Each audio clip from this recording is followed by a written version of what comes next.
여러분 안녕하세요. 매일 교과 나눔 시간에 참여하신 여러분들을 환영합니다. 오늘은 5월 8일 창조주를 경배하라입니다.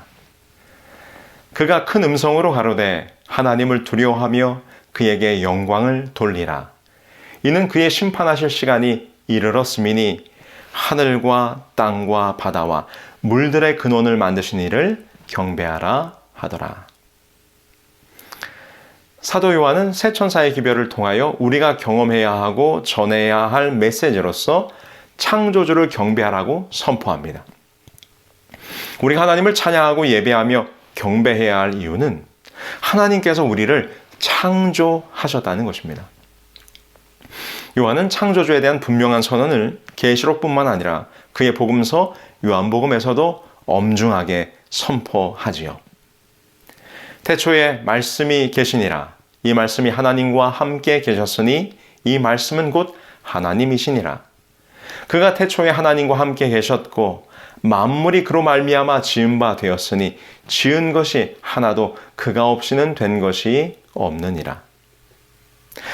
그래서 요한계시록의 마지막 호소인 이 새 천사의 기별은 성경의 첫 번째 책인 창세기에 뿌리를 두고 있는 것입니다.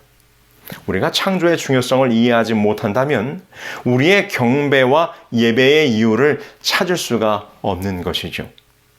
창세기 1장 2절에 태초에 하나님이 천지를 창조하시니라고 선포될 때 그 창조하심, 그 만드심의 주체는 오직 하나님이시요 여호와만이 우리를 존재하게 하신 창조주라고 성경은 단언하고 있는 것입니다.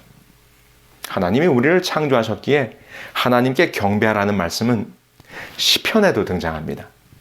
시편 95편 1절로 7절에 있는 말씀입니다. 오라 우리가 여호와께 노래하며 우리의 구원의 반석을 향하여 즐거이 외치자. 우리가 감사함으로 그 앞에 나아가며 시를 지어 즐거이 노래하자. 여호와는 크신 하나님이시요 모든 신들보다 크신 왕이시기 때문이로다. 땅의 깊은 곳이 그의 손안에 있으며 산들의 높은 곳도 그의 것이로다. 바다도 그의 것이라 그가 만드셨고 육지도 그의 손이 지으셨도다. 오라 우리가 굽혀 경배하며 우리를 지으신 여호와 앞에 무릎을 꿇자. 그는 우리의 하나님이시요 우리는 그가 기르시는 백성이며 그의 손이 돌보시는 양이기 때문이라. 이 시편 95편 1절은 오라 우리가 여호와께 노래하자라고 하는 초대로 시작이 됩니다. 그리고 다시 6절을 보시면 오라 우리가 굽혀 경배하며 우리를 지으신 여호와 앞에 무릎을 꿇자라고 우리를 예배의 자리로 초대합니다.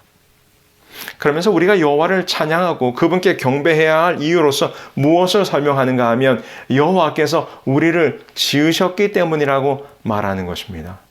우리를 지으신 여호와, 이를 히브리어로는 여호와 호세누라고 말합니다.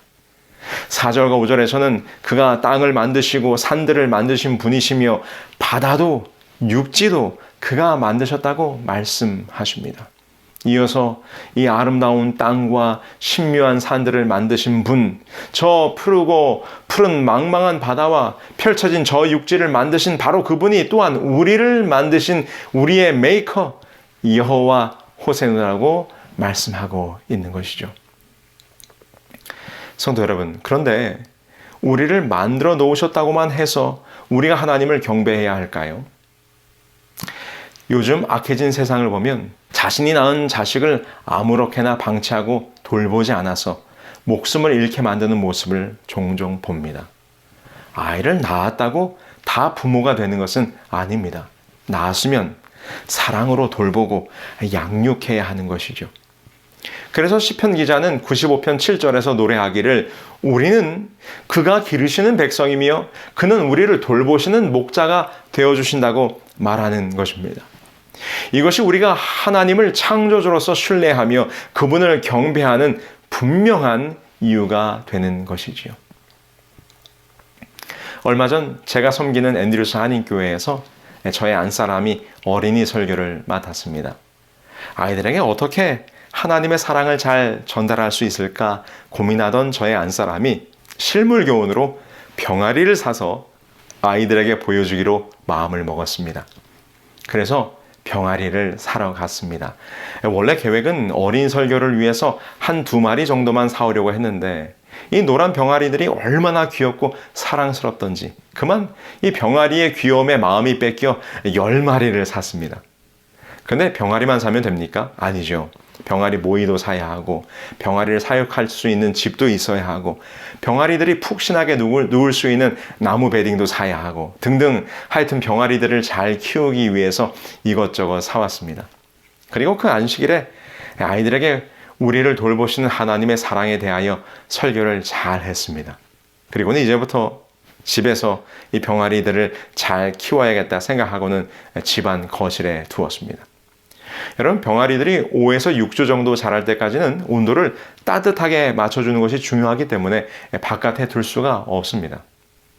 그런데 이 병아리들이 얼마나 모이를 잘 먹는지 금방금방 모이통이 비워지고 물병이 비워지는 것입니다. 그러던 차에 저희가 중동부 목사 연수회가 있어서 집을 며칠 비우게 되었습니다. 그래서 연수회로 출발하면서 집에 남아있던 우리 대학생 딸에게 병아리들을 잘 돌보라고 당부를 하고 떠나왔습니다. 그렇게 딸아이에게 병아리들을 잘 맡겨 두었음에도 불구하고 얼마나 걱정이 되고 염려가 되는지 저의 안사람은 수시로 딸아이에게 연락을 합니다. 병아리 모이는 잘 주었는지, 물은 모자르지 않은지. 여러분, 이것이 돌봄과 기르는 자의 마음이지요.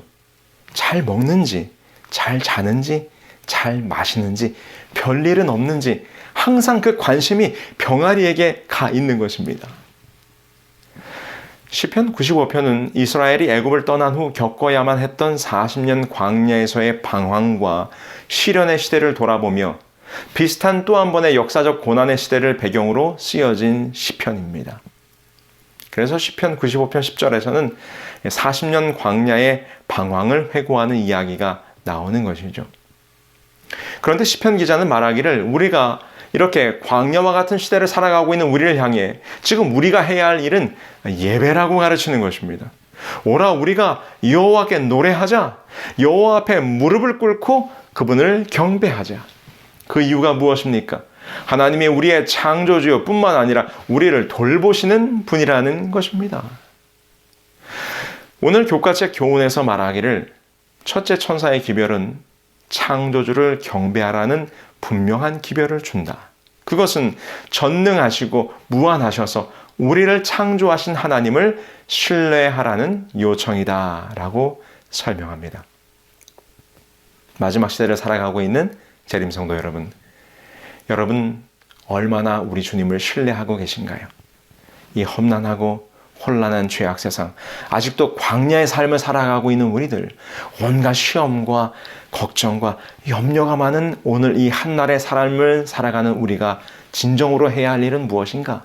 그것은 예배의 자리로 나아가는 것입니다. 우리 주님이 우리의 창조주시요 우리의 보호자시며 우리를 돌보시는 분이심을 찬양과 경배로 말씀과 기도의 제단을 쌓음으로 고백해야 하는 것입니다. 저 공중에 나는 새들도 먹이시고 들에 핀 꽃들도 입히시는 분이 바로 우리의 창조주요 구속주이신 예수 그리스도이심을 기억하고 그분께 나아와 예배해야 할 것입니다.